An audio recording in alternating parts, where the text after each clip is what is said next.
taking place. Welcome. My name is Guy Berger. I work at UNESCO as a director for policies and strategies in the field of communication and information. And we've got some fantastic speakers from different parts of the world, and I thank them for joining us in different time zones. So this is all about sustainable journalism, and it fits in well with the theme of World Press Freedom Day this year, which is about journalism under digital threat. And we'll explore how and why it does fit in well, digital and sustainability. It's the same word that people use, sustainability, when they're speaking about the planet, but also nowadays when they're speaking about the viability of the news media, which is under such enormous stress economically. These concerns about sustainability are not just parallel concerns about what faces us as the days and the years unfold. They're not just parallel, but connected. And what we're going to focus on is how you address both of them from the prism of journalism. And the idea of sustainable journalism that our first speaker, Lars Tallert, is going to elaborate on, this idea is not a new ism for journalism. It's really just about understanding what journalism can mean and should mean and needs to mean in the current context. I'm going to hand over in a minute, but first I want to tell you, the audience, that due to technical reasons, we can't have audio or visual participation, but we do really want your comments and your proposals in the chat. So any questions, ideas, links, concerns that you want to bring to this conversation, please do it, because the main thing that we want to take away from this is how can an emerging partnership around sustainable journalism be of use to you as a participant, whether you're a journalist, an academic, a student, an NGO writer, a member of government, in business. Please tell us what you would want to get from a sustainable journalism partnership. Okay, so let me pass on to Lars Tallert. He's the initiator of the Sustainable Journalism Partnership idea. He's in Sweden, where he is head of policy and international development at the Fojo Media Institute. And he also serves as representative of Sweden to UNESCO's specialized committee dealing with media development issues, which is called IPDC. And he's also the representative of the Global Forum for Media Development to the UN's Economic and Social Committee. Lars, over to you. Thank you, Guy. Thank you for that introduction. I'll just tell you some outlines and thoughts around the concept sustainable journalism. And of course, simply put, this is just between the relation between journalism and sustainability, obviously. We need to understand the importance of free, independent journalism for sustainable societies. And we need to understand how journalism can be sustainable in itself. And we need to understand how these two processes are intertwined, because I strongly believe they are. And I believe that Putin's invasion of Ukraine has made us all painfully aware of this. It has made us aware of that a transition towards sustainable societies is necessary, not only for future generation, but also for our own safety and freedom. It has made us even more aware of the need for independent, fact-based quality journalism that has the capability to explain how all this is interconnected. Would Putin at all have started this war if Western Germany, and in particularly Western Europe, and in particular Germany, hadn't been so dependent on his gas and oil? Because we have not been fast enough in transforming our energy systems to renewable energy. And what about the heat wave in Pakistan and India, an obvious result of climate change? What will the impact be on poverty and inequality, not only in South Asia, but in the entire world? Spreading awareness of these correlations and making it common knowledge is indeed a true and necessary freedom revolution. It is like a barricade where we as independent journalists should be at the top. But isn't this exactly what we as journalists do, you may ask, or at least what we would like to do? So what is new about sustainable journalism, as Guy put it? Well, I see lots of good examples of what I would label as sustainable journalism, but I see no approach to describe what actually characterizes sustainable journalism, how it benefits both the sustainability of journalism and the sustainability of society in research, in education, as a business, and in journalistic reporting. This needs to be done if we want to understand and improve as journalists. Today, we see a tremendous need for journalism that explain this multidimensional view of our reality. And for us as journalists to be able to do this, we need training and we need education. And these educations and trainings need to be backed up by action research that indicates what works and what doesn't work. And finally, we need enduring economic foundations for independent journalism, because without economic independence, there cannot be editorial independence. So this is the essence of sustainable journalism. But when I talk about sustainable journalism, people typically view the concept quite differently. About half of the people I meet, they ask me, okay, so this is about environment. When I say sustainability, they think of climate change and loss of biodiversity, because this is how they define sustainability. And about half of the people I meet ask, okay, so this is about developing business models for media companies so that they can generate profit over time, or models where government, development aid organizations, tech companies ensure enduring economic foundations for the media. Well, I say it's both, because they are interrelated. And I see no contradiction between potential profit and environmental. I'm not saying it's an obvious connection, but there's no contradiction. And please let us not forget social sustainability, where I consider, as one example, gender equality as a prerequisite. And Dr. Yamisi will talk more about that angle. We need to change our mindsets. Journalists, media managers, media developers, media owners, and media researchers, because if we don't take sustainability into consideration in the production and publishing of journalism, there will be no democracy to defend. There may not even be a society to defend. And we need to rethink now, because our time is limited. We need to take this reality into consideration, because this is the world in which we live in, and which we as journalists are supposed to describe and explain. So instead of developing concept in separated silos, sustainable journalism directs its spotlight on how different journalistic and media business approaches affect the sustainability of journalism and the society. Because as societies are transforming, as climate change and other related processes drive a need for more information on sustainability, journalism must also transform to keep up to pace. If this doesn't happen, journalism risks to become irrelevant and superfluous, both as a business and as a practice. So let me finally focus on the potential positive or negative impact of independent journalists on our societies. To do this, we need to look at journalism from three different angles. The first is about the structures and systems in place for the production of news, the machinery behind the production of news and its impact on sustainability. The second is about the positive or negative impact on sustainability by the product itself. And our product, as you know, is news and journalism. And the third is society's relation to journalism. Do people in power admit independent journalism? Do they regulate the market in a way that makes it possible to make profit publishing quality journalism?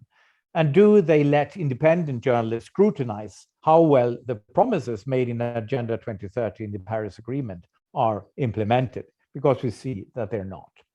We have benchmarks for good journalism: impartial, fact-based, relevant, accurate, and so on. In my opinion, we now need to add one more benchmark when assessing quality journalism, and that is the impact on the sustainability of our societies. This is what I hope we will discuss today. Should we at all care about independent journalism's impact on sustainable societies? Should we try to understand what kind of journalism that has a positive impact for a sustainable society and strive to produce that kind of journalism? I'm looking forward to your contribution in the chat, and I'm also looking forward to listening to the other speakers. So thank you very much for listening. Thank you, Lars. And for those who may have just joined us, please do respond to Lars's comment about use the chat function to put in your views, your ideas, your questions, because we want to hear from you. Lars, you're not off the hook. I have to ask you two questions from myself as moderator here. First of all, you raised very interesting points, but in a nutshell, can you please, sorry, I have to just stop a call coming in here. Can you please give us, Lars, a hashtag that sums up the message that you've given us today? That's a difficult one, but one easy proposal is to say the title of this seminar, which is "Make Journalism and Society Sustainable." That's a long hashtag. The other one would be more bit unspecific. Change your mindset, because I think this is really about, we need to change the mindset. It's already there, but we need to grasp it and we need to change our way of thinking. So those are two proposals. Okay, good. Change your mindset. Hashtag change your mindset. I like that. My other question to you is that sustainability requires long-term thinking. And we know, of course, journalists by and large have to chase breaking news, new developments. So they have a focus, which is often day to day, perhaps week to week. How do you bridge this challenge that journalists think about sustainability in the more medium and long term, at the same time as meeting the need for news? Well, I have a third hashtag that will be think breaking news and long term. Think local news and global news. Think today and the future, because everything today is interconnected. I think that the example I gave here with Putin's invasion of Ukraine, it's obvious how everything is interconnected. The lack of sunflower oil, how that will affect the world. And I think this is what I call kind of multi-dimensional thinking. That is one way that we need to rethink as journalists. Okay, I think that's good food for thought, and further hashtags. I hope you'll put them in the chat.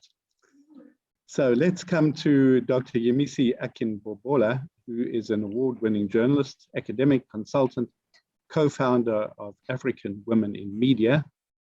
And I know she's going to speak about sustainable journalism from a gender perspective.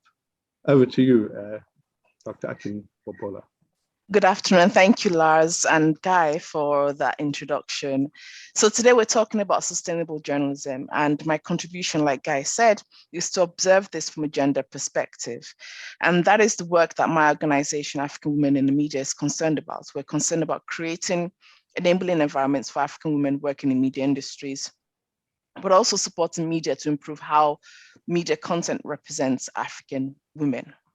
And in that respect, therefore, I would say that one of the best examples of how our work has bridged both the perspectives that Lars spoke about in terms of sustainable journalism is through our Africa Environmental Reporting Initiative. And we developed this initiative in partnership with UNEP Africa. There are two key components that are married through the initiative. Firstly, we work with journalists in developing gendered and solutions angles to environment. So in terms of their stories. And also the second component is the capacity building and economic empowerment of the journalists that we work with. Our pedagogical approach to capacity building in this respect is very simple. So each month we commission 10 women journalists who write the gendered and solutions angles on stories relating to the environment. So each of these group of 10 journalists that we work with do 2 training with us, one on gendered angle reporting on the environment and a second on solutions angle reporting of the environment. And we also do a workshop with them where they refine their pitch and the story development strategy. And obviously these journalists are paid for their work. And then subsequently, we've developed partnerships with 35 media organizations who then republish that work. So the simplicity of this approach is in the way it speaks to the crucial role of journalism in highlighting environmental challenges. And we at IWIM are playing our part by ensuring that this is done from a gendered perspective. So that we're producing stories on the environment that have a gendered angle.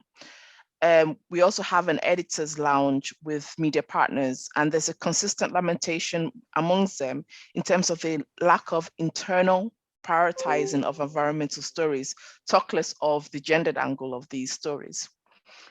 So our approach on the African Environmental Reporting Initiative also speaks to the gender gaps that we see in media industries that was demonstrated in our research on the lived experiences of women journalists. And this relates also to sustainability of journalism as an industry. The research that we did found dynamics of gendered role assignment and gendered allocations of resources in the newsroom that for the women who participated in the research saw that their male colleagues were prioritized for what was considered the hard news of politics, finance, conflicts, and so on. Topics that, again, are really important to this discussion around sustainability of crisis, sustainability crisis of society. Our research also found that opportunities for continuous professional development through things like training and attending events are also often gendered. And the impact of this from our perspective is that such environment of gender bias contributes not just to the marginalized position of women journalists, but the extent to which media does a good job, good enough job to highlight the gendered angles of media discourse on sustainability. There were 7 organizational level recommendations made by the policy brief that was led by Lars and his team at CHARM on working towards sustainable journalism in sub-Saharan Africa. And the 4th of these recommendations was to establish global partnerships between media, civil society, and government on sustainable journalism. So our initiative, the African Environmental Reporting Initiative, with this partnership between my organization, AWIM, representing civil society, UNEP, and 35 media partners across 20 countries, is exemplar of how we can implement this effectively. The initiative also speaks to the policy brief's individual level recommendations around training and prioritizing environmental stories. So to finish off my presentation today, and in the interest of time, I want to highlight just a few of the findings of our research on the barriers women journalists in sub-Saharan Africa face, because these are integral to any discussion when we're talking about sustainable journalism. So the research had 5 broad themes that emerged from the findings. So the first was around job stagnation and salary discrepancies. And this often led to respondents of our research considering either leaving the industry or combining freelance work with communication roles. So this exodus of women journalists presents significant consequences for journalism in terms of representation of voices. I've had a few conversations with women in East Africa, for example, who point out that because the media industries in their countries are struggling financially, a majority of the workforce are often employed on freelance basis. The second area that the research highlighted was the disparities again between men and women in terms of the distribution of job roles, which I mentioned earlier on in my presentation. The third area was that there were significant issues around things like sexual harassment, bullying, sexism, racial discrimination in the case of South Africa.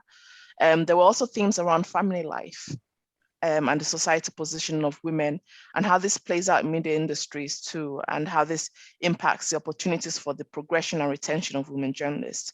And finally, there was issues around media leadership and the opportunities for women to take leadership in media roles, or rather to take leadership in media organizations, also to own media organizations. So the full report is available on our website, africanwomeninmedia.com, but I will I will speak briefly around 3 key topics. So the first is gender pay gaps.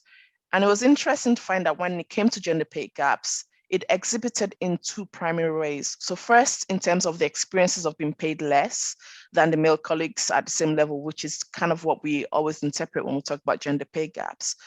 But also in terms of how the limited and lack of transparency in opportunities for skilling up, for progression, can also lead to the pay gaps for the women. So for example, many respondents felt that their male colleagues were prioritized to attend training and conferences, etc., than them, which therefore impacted their opportunities to skill up, opportunities to move up the ladder, and thus in terms of the potentials for a salary increase. And the second area I want to speak about is sexual harassment, which was the second most shared experience in terms of barriers that our research respondents faced. And this related mainly to sexual advancements by superiors and male colleagues, but also in terms of sexual harassment by sources and recruitment gatekeepers, which obviously leads therefore to sexual harassment as a condition for work.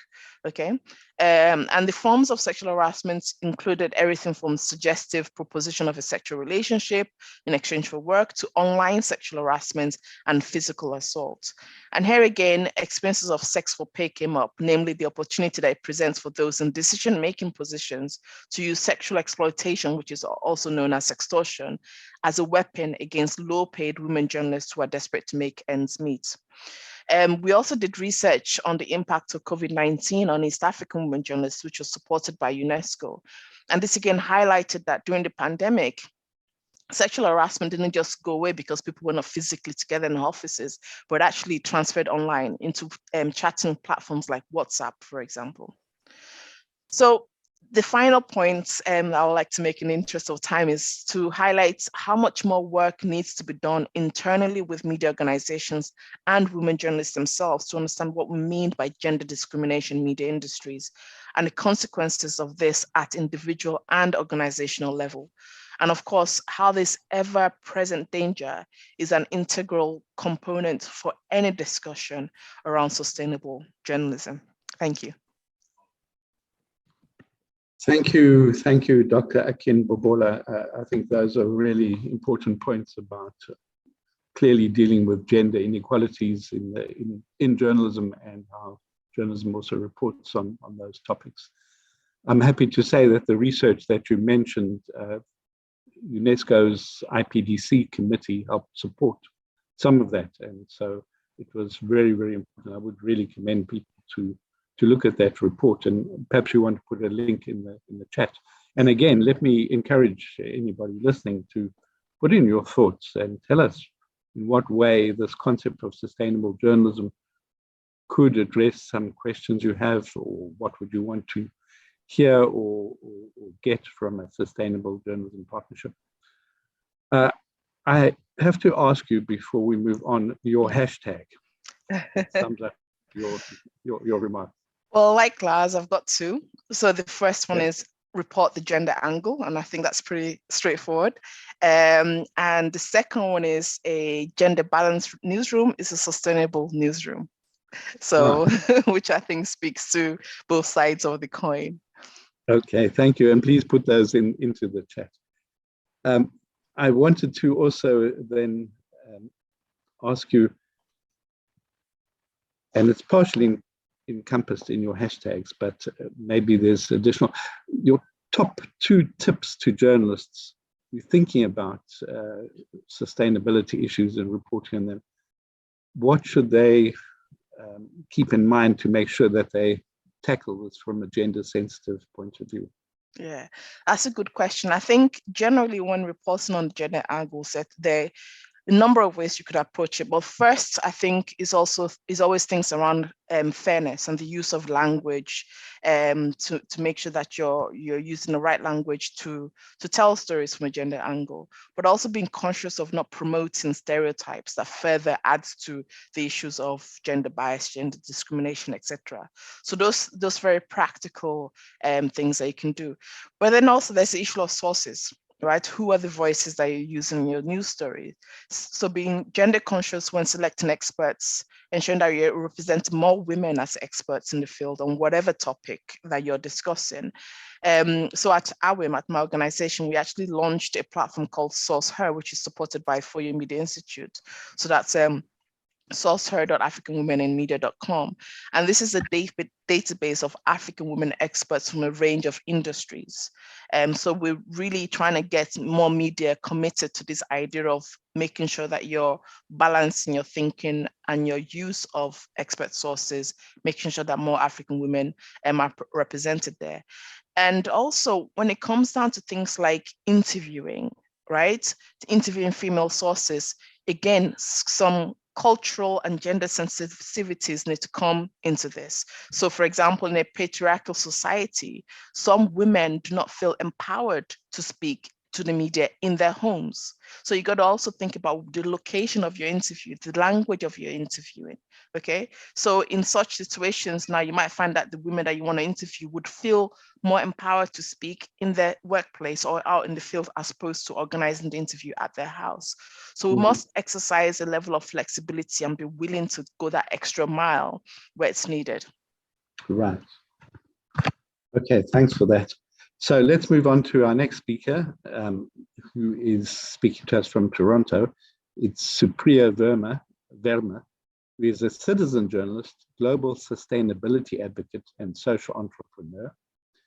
She is the founder of a magazine called the Sustainability X magazine, which promotes conscious consumerism. Supriya, take it away. Thank you for the introduction. Please go ahead. I understand you're going to show some slides. Yes, I was just getting that ready.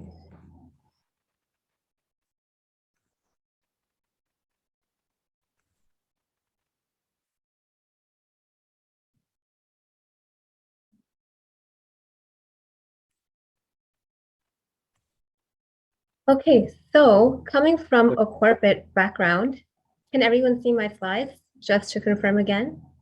It's perfect. Okay, thank you so much.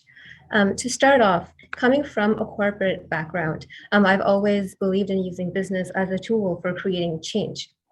So in 2015, when I first came across the concept of social entrepreneurship, I was very interested because that lied with my personal interests. And from there, I learned about sustainability, sustainable development goals, the UN, and all the activities. And I was so excited, I set out to find a media platform that is dedicated towards sustainability and that covers sustainable journalism. But I found a gap. And I think we can call that a sustainability journalism gap. And there was a lack of dedicated platforms towards covering sustainability from a journalism perspective in a holistic manner. So I was very frustrated at the time. So after doing more research in 2016, I went out and created my own platform called Sustainability X to help address that gap. And now it has expanded into a magazine, and it's basically a digital initiative bringing the environment and economy together for a sustainable future through dialogue, which has more of a holistic and interconnected systems-based perspective, if you will, over the traditional and usually ineffective siloed single lens approach. So in order to understand what sustainable journalism is, we need to first define sustainability. Sustainability is much more complicated than what it seems. It's interdisciplinary, interconnected, and a highly intertwined web of multiple elements and disciplines that are literally inseparable. So for example, Sustainability X specifically relies on 4 pillars of sustainability. The first one being environmental stewardship, that looks at environmental health. Economic prosperity, which looks at economic growth without the element of capitalism, if you will, and also at the same time, shifting away from our current take, make, waste linear economy towards a circular and more healthy and regenerative economy. Third, we have social inclusion, which focuses on equity, diversity, inclusion, and gender, and BIPOC communities and vulnerable populations. I think Yemisi touched on that very well. And then we have just governance, which touches upon responsible political leadership to create systems that are in fact fair for all. So in totality, to summarize it, sustainable journalists actually need to integrate these pillars together when storytelling to create real impact. So as a journalist and as a communicator, I believe we have a lot of responsibility in terms of how we can influence our audiences and their mindsets and the actions they take as a consequence of the messaging that we give out. So to start off for sustainable journalism, journalists need to look beyond the climate crisis, and we have to address all audiences, not just a specific section of society, but take everyone together as a whole. And that includes lawmakers who develop policy and regulations that eventually affects what we can and cannot do, scientists who produce the solid data on climate science, environmental science, social science, and EDI science, EDI being equity, diversity, and inclusion, the corporate world who are looking to incorporate sustainability into their strategies and looking to curb their emissions and dignify and improve the quality of their supply chains, students who are involved in activism and advocacy, and consumers or just normal people who are interested in sustainable living and who want to find a way to reduce their own personal carbon footprint and reduce their waste. And again, communicators are responsible to influence the mindsets of how we think about sustainability and change that for the better. So in terms of sustainable journalism, what I've noticed is that there's a lot of doomsday dialogue, there's a lot of negativity, there's less focus on the positivity, which is why I suggest that we shift away from that towards a dialogue that sparks and ignites hope and positivity, and it encourages and empowers your readers to believe that they too can be the change that we need to see in the world and work together to create a more sustainable world, and that every action actually counts. Journalists also need to highlight solutions and possibilities along the way and celebrate the work of changemakers around the world, which can help add more inspiration to the positive side of the dialogue. So to summarize this, we need to tie modern day dialogue together with the UN's SDGs to help achieve them faster by 2030 or even sooner to create a more sustainable world together as a society. Now, in terms of newsrooms, I believe newsrooms have an even larger responsibility when it comes to ensuring that your journalists are trained to understand their job when it comes to sustainable journalism. And that would start off by changing the internal culture within the newsroom with regards to journalism to foster more collaboration instead of having journalists stick to individual silos within their own verticals, if you will. And that would start off with training them with EDI skills and sustainability literacy, excuse me. And again, that would be of aid through increasing collaboration between journalism branches or verticals, such as business journalism, then we have politics journalism, environmental journalism, and all the verticals that exist. To also carry on further, we need to increase BIPOC diversity in newsrooms a lot to amplify issues that really matter the most, particularly given that we know that the most vulnerable populations around the world are those that are from BIPOC or marginalized communities. And in fact, right now I'm also part of a Women in Climate program, and you will be shocked to know that within these communities, women are the ones suffering the most. They are suffering the brunt of the climate crisis. So we really need to increase diversity in terms of people of color and gender within the newsroom. So journalists basically need to be trained with basic science and guided to tell stories that encourage businesses and individuals to stop prioritizing capitalism over social inclusion and environmental justice and try to look at the bigger picture. So in terms of some examples, I've come across a lot, but for the sake of this presentation, I've chosen two that really stood out to me.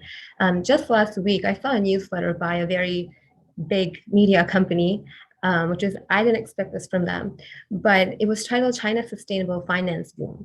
And within the newsletter, it was all about green energy and power purchase agreements. And there was no mention of people or improving social inclusion or resilience.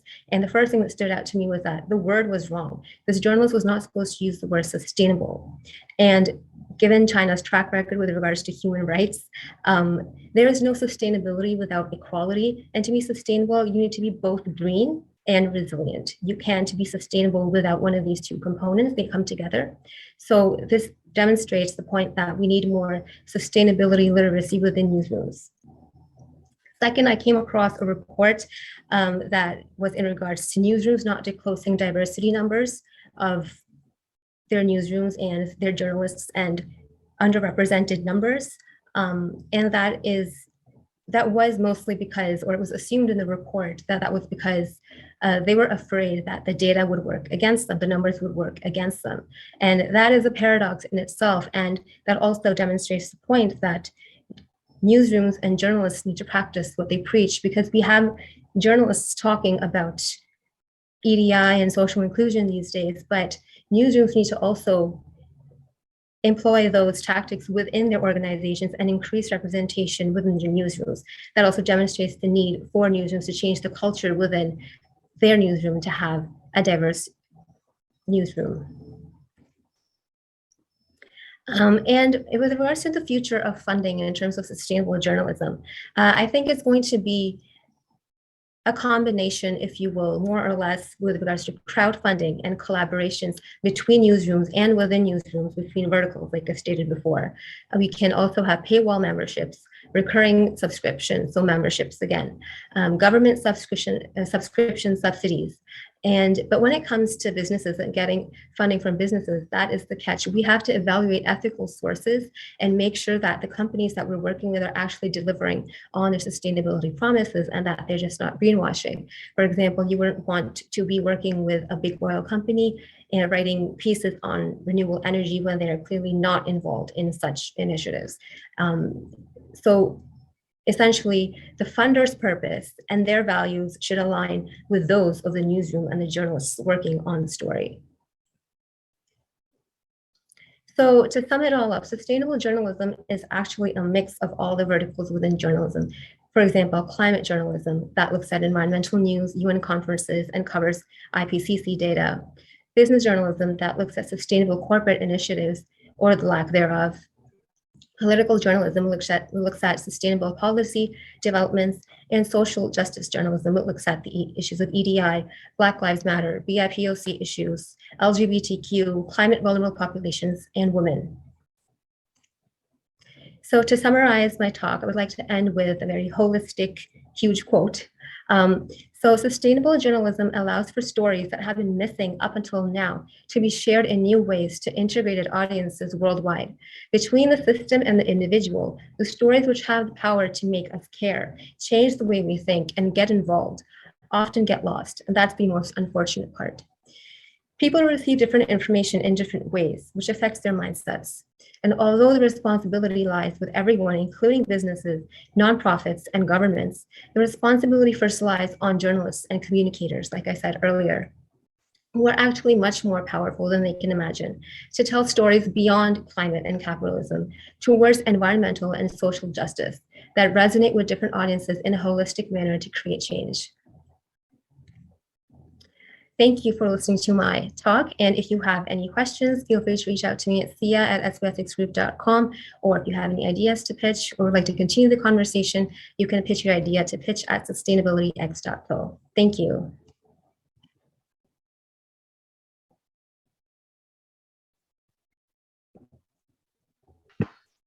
Thank you, Supriya Verma. That was very, very interesting. What is your hashtag of perhaps of your last takeaway message? My hashtag is not really creative at all, but I guess it could be support sustainable journalism now. Okay, wonderful. Yeah. And the question I want to ask you is, here you are a social entrepreneur, you've started this magazine. From an economic point of view and based on your experience, what would you suggest to others to inspire them to do something similar? In particular, where can they look to find the money to pay the bills for running a media enterprise like yours? Well, to be very frank, it is very hard starting off, and you really need to believe in your vision and mission and persevere and get through that as an entrepreneur in general. I think that applies to everyone. But in terms of sustainable journalism, I think there is more interest because a lot of people are reading these days. I started this in 2016, but particularly during the pandemic when a lot of people were online, there was more interest and people wanted to learn more about sustainability and global warming and climate change and what role we can play. So in that sense, I think it would be good to, like I said during my presentation, you can use crowdfunding and get people and your readers to help support you financially through memberships and recurring subscriptions. Starting off, I also put in some of my personal savings to help get the plane off the ground, because not everyone, starts contributing instantly. Once you start, you have to have that initial little bit to get you off the ground. And from there, once you build the momentum, it gets a bit easier after that. And if you can get any sustainable business on board, advertising, and after that, it gets easier. But once you get started, you really have, I think, to communicate your brand message to get everyone on board and believe in your mission so that they can support you, so that you can advance. And that comes again through collaboration and a mix of funding from people and businesses and yourself. Mm-hmm. And I guess a lot of unpaid volunteer work put in by you. So yes. I think part of sustainability is really relies on people's passion. And yes. Thank you. I totally agree. What does the X stand for in the title of your magazine? Sustainability X stands for the unique, or that different perspective, I would say. Don't look at sustainability in general. You have to think about it differently in a holistic perspective. So X is more about think differently, do something different, and make change. Well, that is super. Thank you so much. So again, let me encourage people who are listening to put in your thoughts, your comments, your ideas, your suggestions. And let me just turn to the last input, which is landed on me by Lars. And so I'm not an expert in this, but he asked me to try and address this because I had raised this issue to him. And this is an issue, so it deals with trying to approach the two perspectives. One point you can come from the global sustainability perspective, and the other point you can come from the sustainability of media, such as the magazine that we've just heard about. And I think everybody would know that global sustainability includes environmental, economic, and social sustainability. And if we look at the antithesis of all those aspects, we could today point to disinformation, because disinformation destroys social cohesion. It really distorts economies which rely on informed choices. And we know that a lot of disinformation is also against environmental protection issues. And at the same time, I think we all know that disinformation is also an antithesis of journalism. And this is where I think the question of sustainable journalism connects to this theme of the World Press Freedom Day, which is digital threats to journalism. Because if you look at it from a journalism point of view, you can see that there are digital threats which basically have led to journalism losing out in the contest for advertising. So all the advertising goes to big tech, to meaningful advertising. And this is shown by a lot of research, including UNESCO research, that anybody can look at if you look at UNESCO media viability.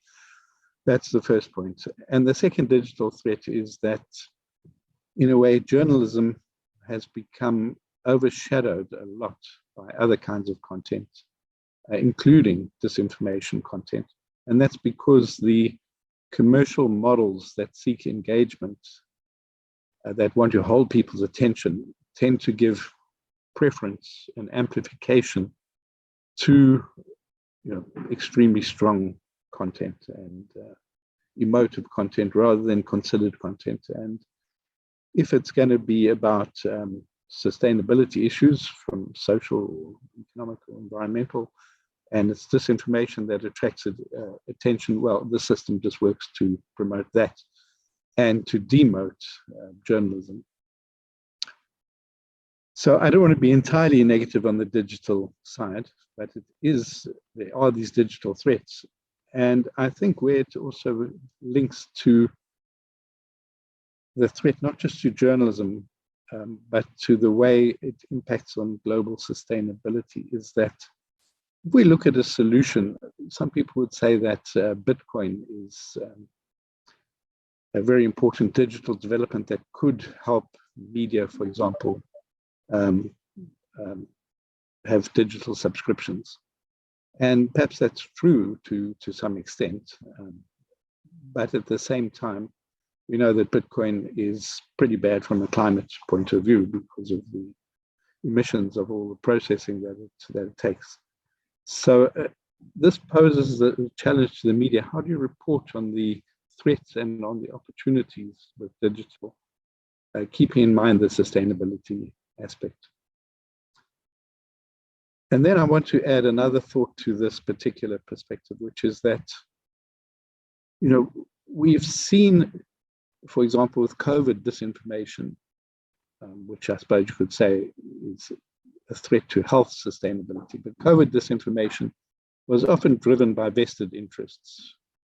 So the biggest anti-vax people were those who were trying to sell vitamins. And at the same time, if we look at climate disinformation, a reasonable amount of it is coming from vested fossil fuel interests indirectly, from climate denialists, and also fueled by some geopolitical division. So, you know, we can take away from this, I think, that if journalists engage with disinformation as a common threat, both to global sustainability, but also to the sustainability of journalism and its role in society, then I think we have to look at in what way journalism can strengthen itself and its role. So that means strengthening the economic base through the kinds of mechanisms that we just heard about, but also through strengthening journalism's message about the number one planetary issue, which is, of course, climate change. Not to say that sustainability is only about climate change, but it is, I think everybody will agree, the number one issue. And strengthening in this the ability of journalism to cover the issues without playing into an agenda of climate disinformation. So what I have in mind here, for example, is that we want journalists to be skeptical of science. And at the same time, we also want journalists not to be cynical and think that you know, they know it all and that they can really prejudge that the issue is decided. And some of these issues are in process, because science is in process. And then we have the challenge also that some journalists misunderstand their role and want to elevate the issue of giving balance at the expense of truthfulness. So then you'll have false balance to climate denialists and to you know, scientific proven evidence, accepted evidence about this. But you know, in the kind of false ethic that somehow, you know, somebody representing a science point of view should be counterbalanced by somebody who's completely, you know, without evidence, but is making claims for one reason or another, or just at least trying to sow some sort of indiscriminate skepticism. And so journalists have a lot to do, I think, in terms of avoiding, you know, this false balance and avoiding false drama in covering these issues. And at the same time, I want to turn to the tech companies, because the tech companies themselves, it's not just the content that on there, and but the engines that drive that content. And some recent research has come up with headlines that's, I'll just quote some. One headline is, how Facebook's inaction on misinformation fuels the global climate crisis. And another headline is, why is YouTube broadcasting climate misinfo to millions? And at the same time, I think the pushback from the sustainability movement more broadly has led to some changes. So there's another headline that says, Google and YouTube are cutting off advertising money for climate change deniers. And in fact, another headline, Pinterest announces a ban on all climate misinformation. This is partially because journalism is a factor in shaping public opinion that's getting these internet companies to take more seriously this question of climate misinformation. And at the same time, what some people have been mobilizing on is that, in a sense, part of the business model of the internet companies has been a way that has driven revenues towards climate denialists. And so there's a campaign called Stop Funding Heat. And this campaign points out that despite the fine words on the internet by the internet companies, there's very poor implementation. And in fact, if you look at some of their policies on misinformation and disinformation, they'll speak about health, public health information, perhaps political misinformation, hate speech they speak about. Well, that's not exactly the same as disinformation, although they often go together. But in their policy documents, they don't mention climate misinformation and what they're doing with that. So I think journalists have a role to keep on raising this issue, because these are the biggest vectors of knowledge and ignorance about sustainability. And journalists covering these stories, covering where the disinformation is coming from, whether the companies are doing enough and what more they can do, would be important. And in that regard, I just say that journalism can help open the black box so that companies feel the value about sharing some of their own internal research about how misinformation is spreading, how their own recommendation algorithms can be feeding into this. And at the same time, journalists can ask the internet companies to disclose the reach, the engagement around climate information, misinformation, and the number of climate fact checks occurring, what kind of impact and engagement these have, and so on. And actually open up the APIs so that researchers and journalists can begin to do their own independent research about what's happening, so they can see what's coming down the pipeline in terms of misinformation before it really hits that scale and causes big damage. Anyway, I think that by bringing sustainability home to audiences, including engaging with the digital dimension, journalism can help generate the support it needs to ensure that it is relevant, that it is socially and economically sustainable, because people put value on it. And for that, of course, it also has to become much more gender sensitive and diversity sensitive, as we already mentioned. So those are some thoughts in some of the ways in which I think there's an intersection about disinformation on the one hand, broadly speaking, internet companies, global sustainability, and then the sustainability and role of journalists. So please, once again, put in your comments in the chat, and we really welcome those. And let me pass back to Lars, who's going to tell us more about the Journalism Sustainability Partnership. Thank you. Thank you, Guy. First, just say a few words about Supriya. You mentioned hope and how important hope is. And I must say your presentation filled me with so much hope. And you probably all think that we have prepared this for months, as we are saying basically the same things. This is the first time I hear Supriya talk, and it's the first time she hears me talk. And we are basically saying the same things, 2 different continents, 2 different generations. And that gives me a lot of hope. So thank you, Supriya, for that. And of course, also Guy and Yemisi. It's just fantastic that we have kind of the same kind of thinking and the same notions around this. Now, so basically what we want to do is kind of make something out of this, the fact that we have so many similar thinking and on different continents. And we want to make a partnership around this. And so if you want to dig deeper into this discussion, I would really encourage you to participate in the launching of the Sustainable Journalism Partnership that we will launch on the 31st of May. It's a network for journalists, media researchers, sustainability researchers, entrepreneurs, where we develop knowledge and practice based on the relation between journalism and environmental, social, and economic sustainability. We want to work in an informal, deliberative environment when developing multidimensional knowledge and approaches in research, in education, as a business, and in journalistic practice. And if you want to participate, you should go to fojo.se, which is, and I'll put the link here in the chat.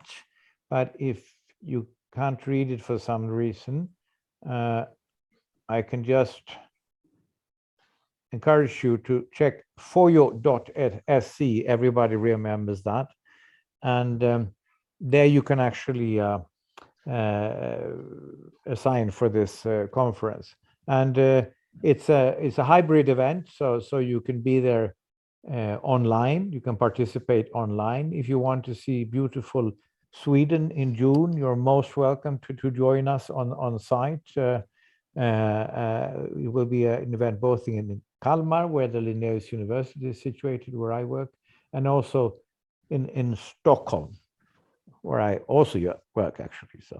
So most welcome to join us. 31st of March in Sweden, the launch of the Sustainable Journalism Partnership. Thank you, Lars. Well, we are reaching the end now, and indeed, everybody is invited to help make the path of sustainable journalism by walking it, because it's a complex notion on the one hand. On the other hand, it's fairly straightforward as to what it means that journalism should contribute to sustainability, and that's part of itself becoming more sustainable when it's under such a lot of threat. I wonder, just before we wrap up quickly, if our other speakers have a quick comment to make, having heard each other. Over to Dr. Akin Bobola. Thank you, Guy. I think it's been great to, like Lars said, to hear how all the multiple perspectives are quite intertwined as well. I'd love to hear more about Supriya's work and see where we can work across borders on achieving what we're both trying to achieve. And I think it's the first step is to create the awareness and to have the discussions, but actions speak louder than words, as they say. So it's been really great to see how we progress, and particularly after the launch at the end of May that Lars just announced. And Supriya Verma, how about you? Thank you, everyone, for this wonderful session. And there was so much to learn. And at the same time, I was very happy to see that all our values align and that we are all thinking along the same path. And yes, Yamisi and Lars and Guy, I am so excited to continue to collaborate together. Like in my presentation, I said that the future of journalism is about collaboration. So I definitely look forward to working with all of you and anyone else listening in today, and to advance sustainable journalism forward together.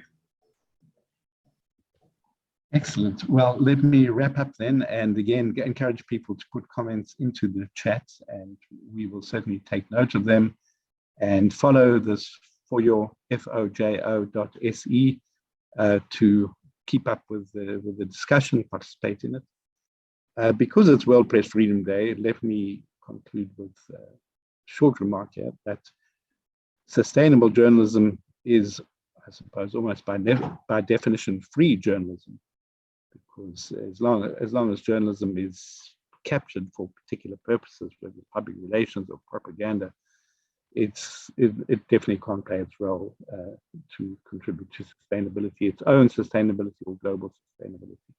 So journalism has to be free, has to be inclusive, and it has to be economically viable through various mechanisms, some of which we heard about with the Sustainability X magazine. And journalists have to respond to the sustainability stories, not just as one amongst many stories, but these are stories that are game-changing for the future. I mentioned at the start of this discussion that people use the word sustainability for the planet and sustainability for development, and at the same time they use it with sustainable media, particularly with the emphasis on the viability of media, but also the other elements of press freedom and so on. So another word that I think can give us some insight into these issues is the word deserts, because we know that climate change is leading to desertification, and at the same time we know that the media is facing extinction in some cases, but downsizing in other cases. And so we have news deserts, which have long existed in many, many countries in terms of people's languages and accessibility of media, but they're growing. And unless we can actually address both these issues because of the interdependence, I think we don't have a bright future for sustainability. So let me conclude by giving my hashtag, which is explore sustainable journalism, because it is a concept in process, it's a notion in process, it's a movement in process. But if we don't explore it, I think we are missing a huge opportunity and an urgent opportunity. So with that, let me thank all the speakers, and particularly Lars Tallert, who's put this whole thing together. I wish you a happy World Press Freedom Day. There's a lot of work cut out for all of us, and for sustainability journalism, we need your participation also. Thank you, and enjoy the rest of your day or evening, wherever you are. Thank you, Guy. Bye-bye. Bye.